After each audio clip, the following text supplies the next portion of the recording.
Hi, my name is Sarah from TowardYoga, and you're going to need for this hip session a yoga block, a folded blanket, ideally not a slippy one. You don't want a fleece one, you want a cotton one or a bath towel, something like that. And you're going to need a chair with a flat base, ideally a yoga chair, and ideally to have a yoga mat on top of your chair.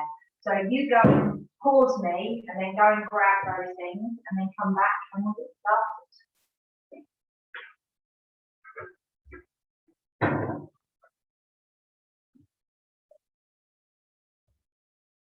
So we're going to start in Adho Mukha Virasana. So sit with your big toes together, your heels apart. So your buttocks are inside of the heels as if they were inside of a little nest. And just sit the weight down into the feet.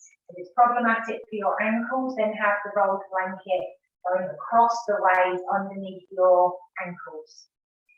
Gradually bring your weight forwards, but not lifting your buttocks up off your heels, so not letting yourself come up. You've got to keep your buttocks pressing down into the heels. And you can hold on to the sides of the mat as I'm doing to keep the buttocks pressed down and back. If that works for you, you can keep your hands onto the mat like so, or you can just let the palms of the hands go down flat. And then let your forehead rest down onto the mat. If you don't get down this low, if you can only come forward to here, then just have some blocks or the folded blanket for underneath your head. Have your arms straight.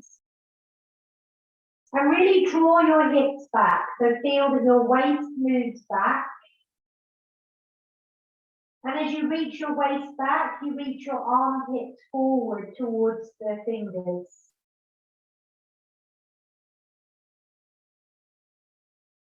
So let the breath be smooth and even through the nose throughout the class.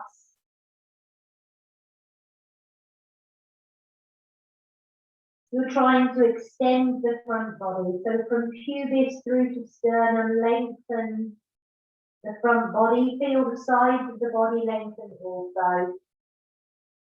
And then to come up into Adho Mukha Svanasana, downward dog, come up onto all fours. You can either leave your hands as they are, or a lot of people find their hands slip on yoga mat. So if your hands are slippy, or if your upper back is quite tight, then hold on to the side of the mat. Grip it with your hands. Curl your toes under, and then from there, go into it with your legs bent first of all. So my arms are straight, I'm lifting my hips up, and I'm trying to push my body weight back. So my body weight is not forward into the hands. I'm trying to push with my hands as if I was stretching the mat away from me. Letting the head just go. So I'm just sinking the head down. It doesn't have to go. You're not trying to pull it towards the floor. You're just letting the weight of the head release. And then gradually you unfold the legs so that your feet are hip width. Keep your heels lifted initially. And make sure the weight is even across the ball of the feet. So as you look at your feet, you don't want to have all of the weight being dumped into the big toe side of the foot or the little toe side of the foot. Now people are obsessed with getting their heels down in this pose, but look what can happen. There, the heels have gone down, but you can see I've lost that sharp V. I'm sort of rounding my back a little, I'm hyperextending at the back of the ankle. So that's not right. You don't need to worry too much about getting the heels down. You just reach back, lift up your shins, feel like you're trying to make your legs taller. And if your heels come down and you can keep that sharp V shape, all well and good, but don't worry about it. It's not the be all and end all. Then from there, come back to kneeling, go back into Adho Mukha Virasana. Make sure your hands are as wide as the mat. Arms are straight. Don't let the elbows rest on the floor.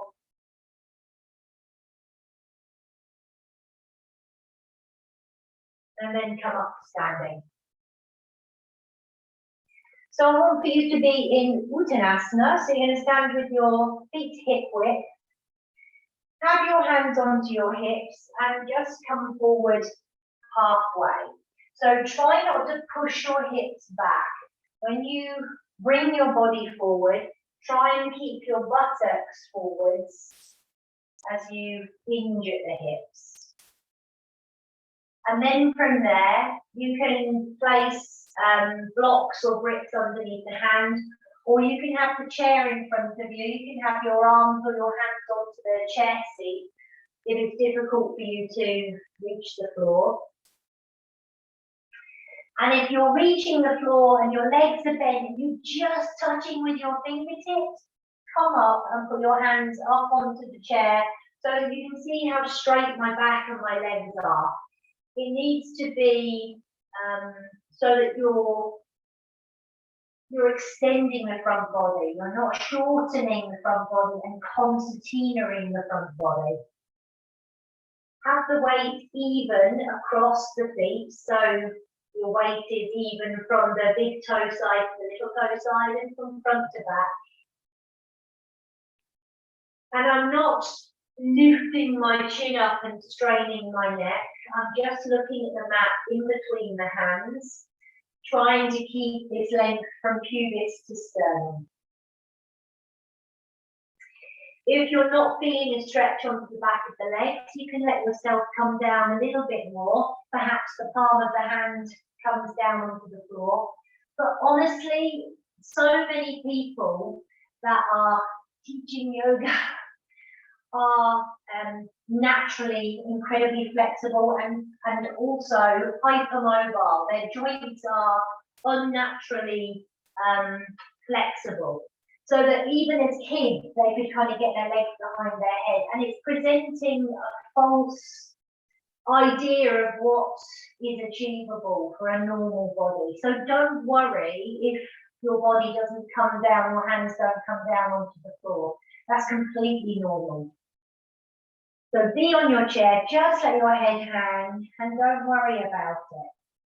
If you're feeling a stretch in the back of the legs, and you're able to keep your legs straight and you're not hunching your back up, then you're doing a great job. So then from there, you can bend the legs a little bit, take the buttocks down and bring the hands onto the hips and slowly come back up to standing. Okay, so now grab your chair. Put the chair over to the right of your mat so that you're mirroring me. That's the easiest way for you to do it.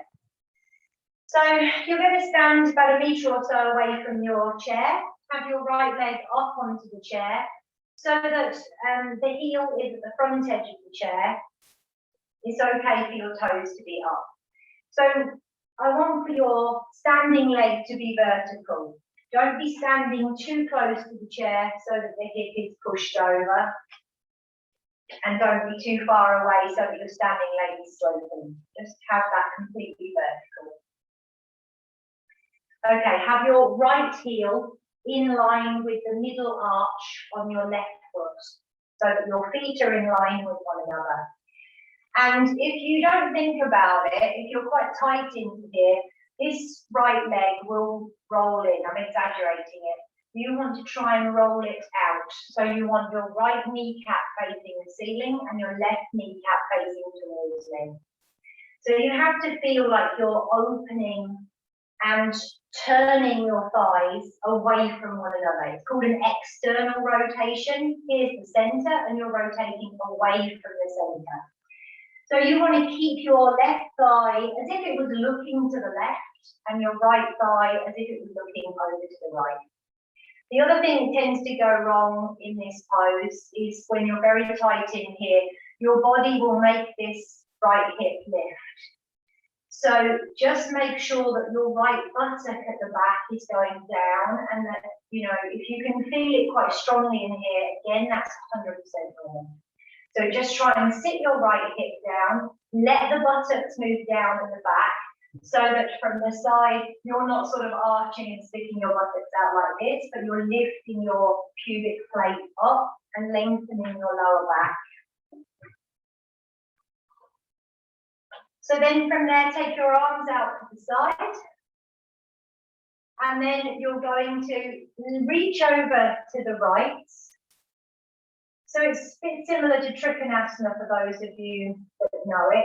But I don't want for you to go any further. I don't want for you to take your right arm down. You notice this right side of the body is long. I'm not doing this. Here I've created a C shape with the body. So you need to try and lift your right armpit, lengthen that right side of the body so that both sides of the torso are long. And this right buttock is reaching down behind you. Just a little bit. Then you're going to come up and do the same to the other side.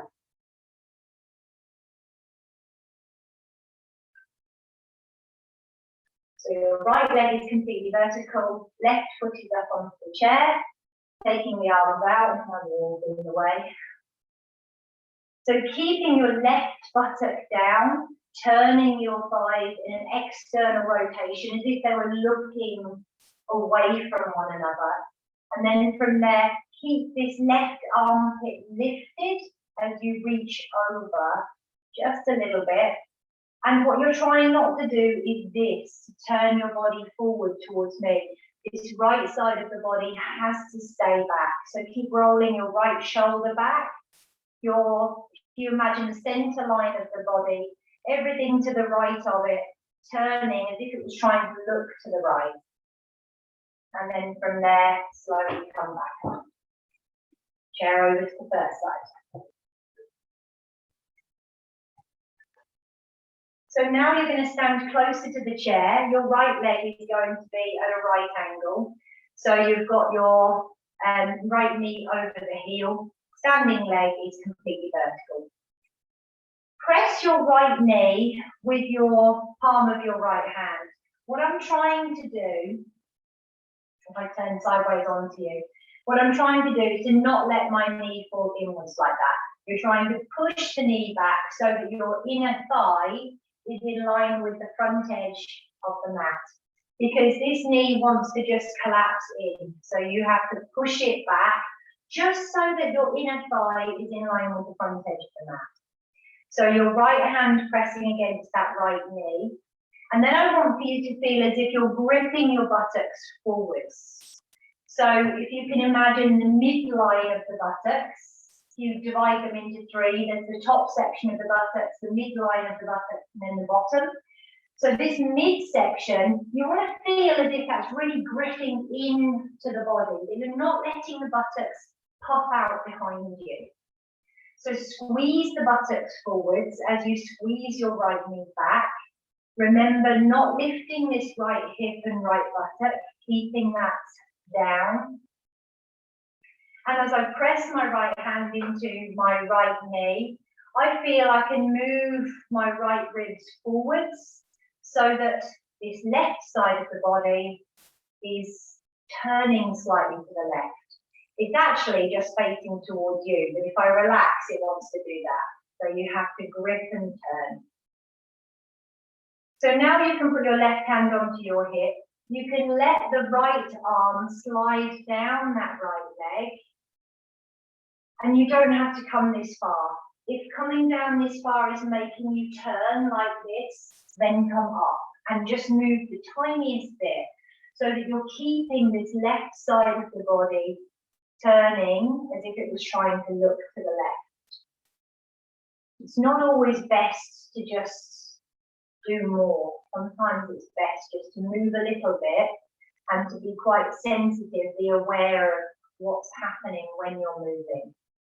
So I'm trying to press the right knee back still, and I'm still trying to turn this left side of the body to the left. So I can feel a stretch in my inner right thigh and down this left side of the body. Take the left arm up so it's opposite the right arm.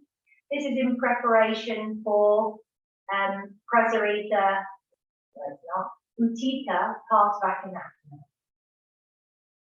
And then from there, going coming back up to the other side.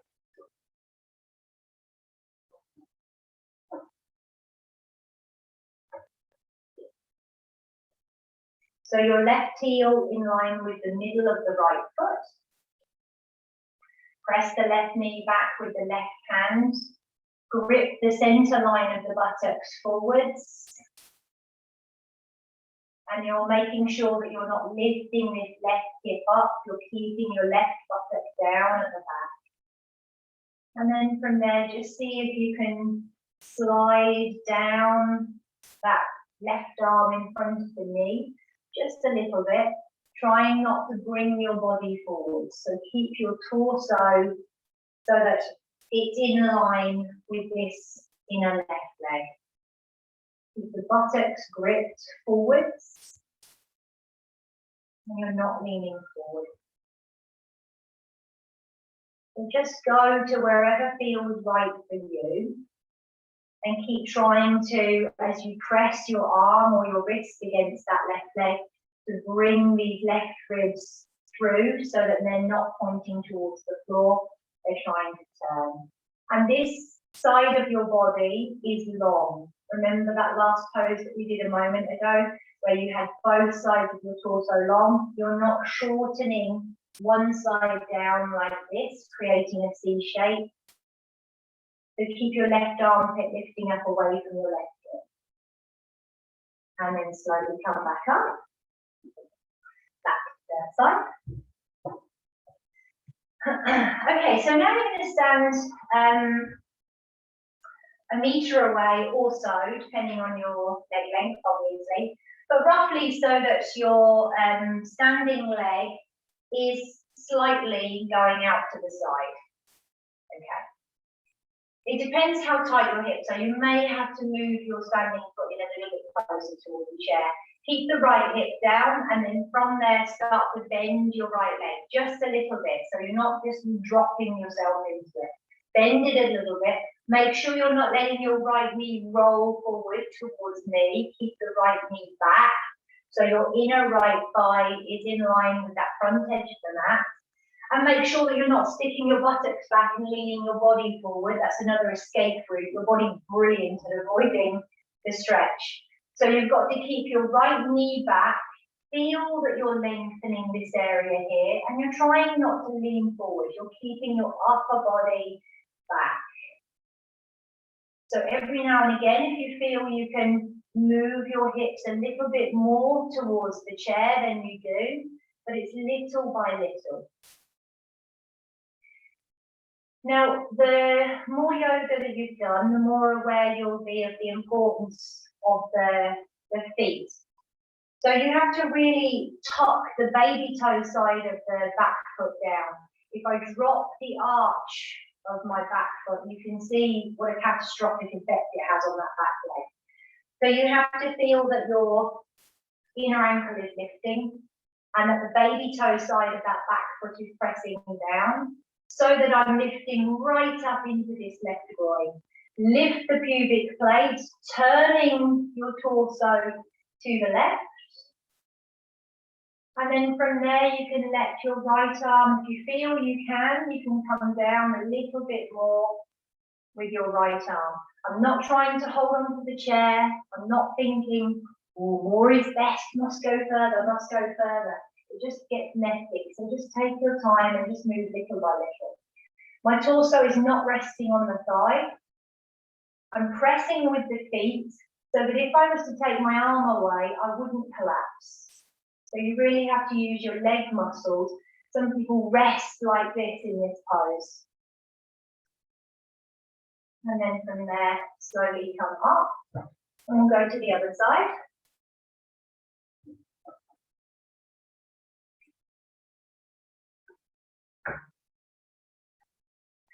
So again, if you can, your standing legs slightly further away from the chair. And then from there, start to bend your left leg a little bit. See that you're not letting the knee collapse forwards. You're keeping your right side of the body feeling as if it's glancing to the right. Very gradually, you're moving your hips a little by little closer to the chair. Just sort of squeezing them in. Move a little bit and then wait. Think, am I popping my buttocks out behind me? Am I leaning my upper body forwards? Am I letting that knee collapse forward? All of these things you have to guard against. See that you're pressing the baby toe side of your right foot down, lifting that inner right ankle. And you can take your right arm off to the right, and then as you slide that left arm down the leg, you're keeping this left side of your body long. And it's as if you're turning your navel and your chest and your right hip to glance to the right. You're allowing the hips to squeeze gently, little by little, towards the chair. And once you reach a right angle in that left leg, then you stop.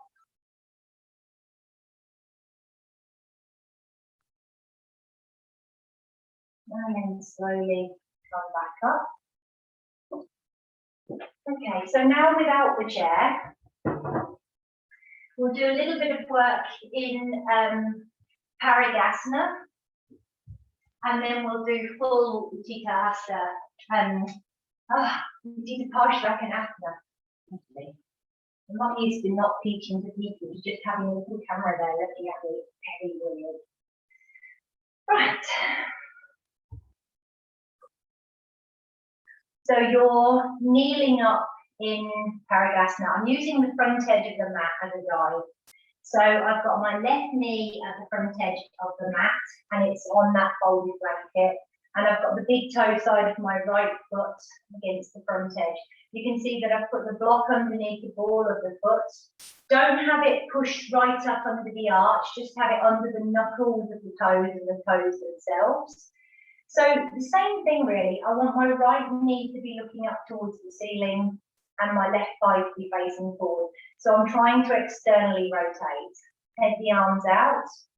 Now what's classic in this pose is that people lean forwards. And when you lean forward, it's like, yeah, this is great. But actually, you know, it's not the way the pose should be done. So you've got to try and keep the center line of the buttocks forwards so that you maximize the stretch and you get the most out of the pose and you minimize the possibility of hurting yourself. That's why it's so precise how you should practice the poses. So keeping both sides of your torso long, being aware that this right side is the side that's going to want to concertina, so you've got to keep your right armpit lifted. You've got to keep your right buttock down at the back.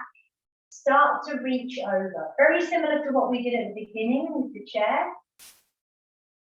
So I'm keeping the right side of my body long.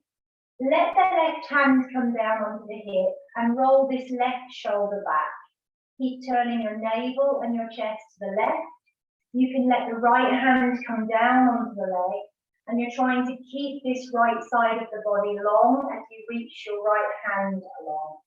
Keep your ribs back and this center line of the buttocks gripping forwards. Feel as if you're trying to move your right buttock and this right groin forward toward me. Your right knee is facing the ceiling, so you want your right thigh to externally rotate. Take the top arm up. And we're not going to complete the pose. That's as far into the pose as we're going to go today. And then we'll go to the other side.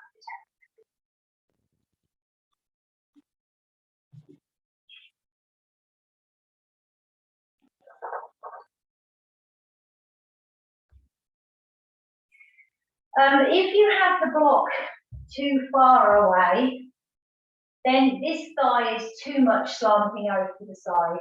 And if you have the block too close, then your it'll be more like this, where the hips jutting out, and you don't feel you can sort of lengthen the inner thigh properly when that happens.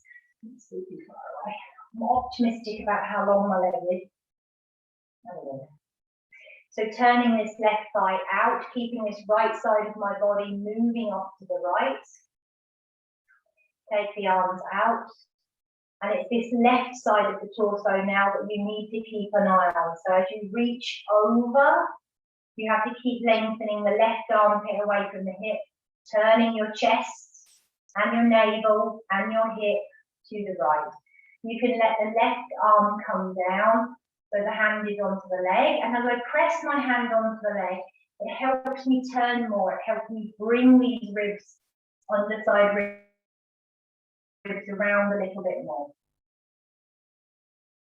You can have the right hand onto the hip, roll the right shoulder back, and see that you're not pushing your head forward.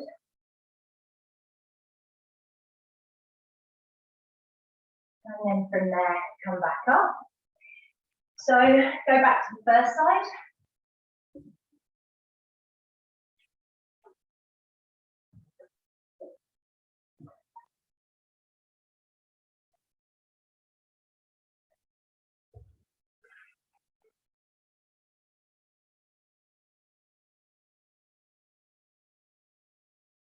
Okay, palms out. Rotate palms to face the ceiling. Lengthen the right side of the body as you move over to the right. Let the back of the right hand press against the sort of the front of the right leg. Top arm up. And then turn your gaze to the ceiling. Try and move your left bicep closer to your left ear. If it's coming in front of the face, then take it away from you. Then you need to have the freedom to turn your body so that the arm isn't coming in front of your face. Now, make sure that your weight isn't all forward into this left knee. Try and lean the weight back a little bit more into that left foot. And as you press back into that left foot, like Ustrasana, then you can grip your buttocks forward more. So now you've got a better stretch down the left side of the body. And then from there, come back up, seconds up.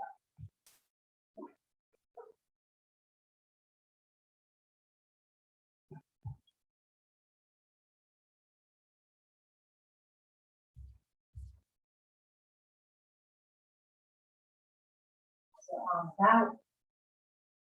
Rotate palms to face the ceiling and feel that you're turning the whole arm. You're not just turning the hand, you're turning the arm at the root. Make sure that you're not lifting your left hip up. Keep that left buttock down at the back. Keep your waist back, your shoulders back. Reach over, keeping that left side of your body long, letting the back of the left hand press into the front of the leg. And reach up with your right arm, look up. Press that right foot, right shin, right ankle. Grip the center line of the buttocks forwards to make sure that you're not arching into your lower back. And you can keep your waist back. Make sure you're not pushing your lower back towards your tummy and puffing your tummy forward. If you can see the ceiling, if you've got that mobility and you've turned your chest sufficiently, then you can turn the right arm and start to bring that right bicep closer to the right ear. Keep pressing that left big toe down onto the block, rolling the right side of the body back. And then from there, coming back up. Okay. Utthita-Parshvakonasana. We'll do it now standing. We're going to use a block underneath the ball of the foot to help. So have the block to the right of your mat. Have the ball of the right foot onto the block, just like you did in Parigasana. Step the left foot back so that your right heel is in line with the center of the back foot. Left hip back, arms out.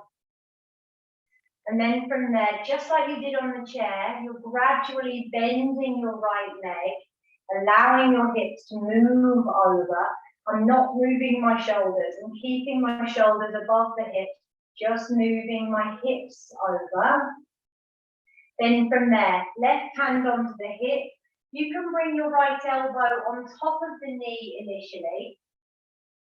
And this will help you lift and turn here. And if you're not very strong into the legs, this is a good sort of halfway house where you gradually get stronger and you reduce how much weight you're holding your body up with your elbow. So eventually you're able to do it so that you have your elbow in front of the knee. So I'm pressing my elbow against the knee to help me bring my right rib under. I'm gripping the buttocks forwards, turning my ribs, my chest. And then from there, if you feel you can, you take the fingers down towards the floor and the top arm straight up. So it's not this. Here, my body is facing the floor. If you're like this, come up, get a pile of bricks or blocks and turn your body around until you're able to do the pose where your chest is facing forwards. So now the top arm, turn the palm, take that left arm over, got a wall in the way. So there's a straight line you can see down that left side of the body. Reach the fingertips and the baby toe side of the foot away from one another. And this right side of the body is not left resting onto my thigh. Then from there, you come back up, push up through Virabhadrasana 2, and we do the other side.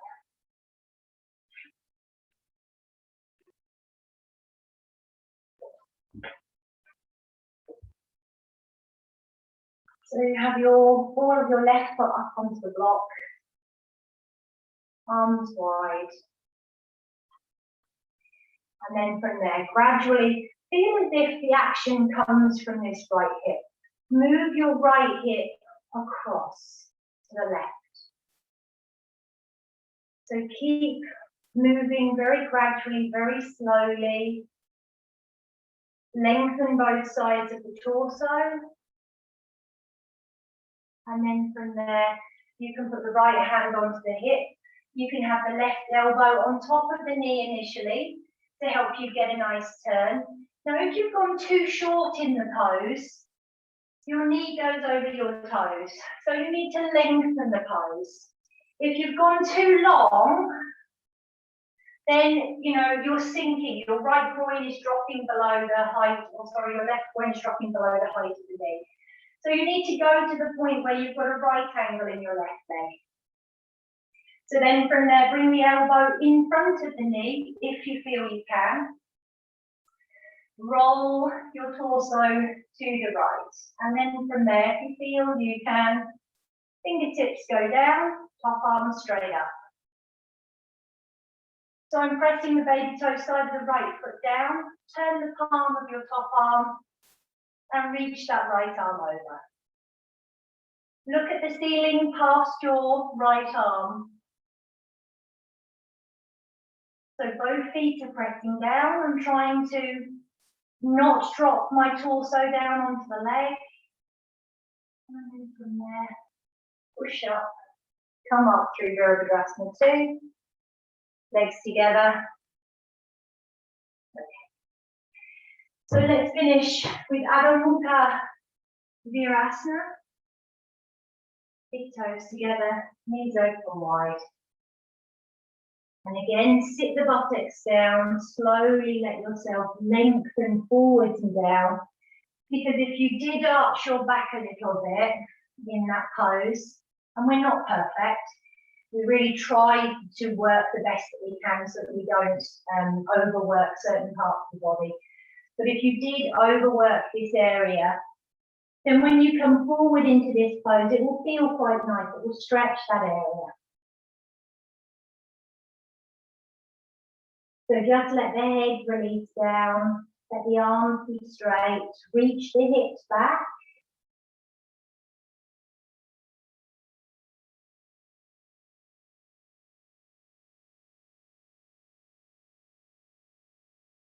And then from there, come back up to sitting. So it's just a snippet of ways to work in the Vipassana. Moving to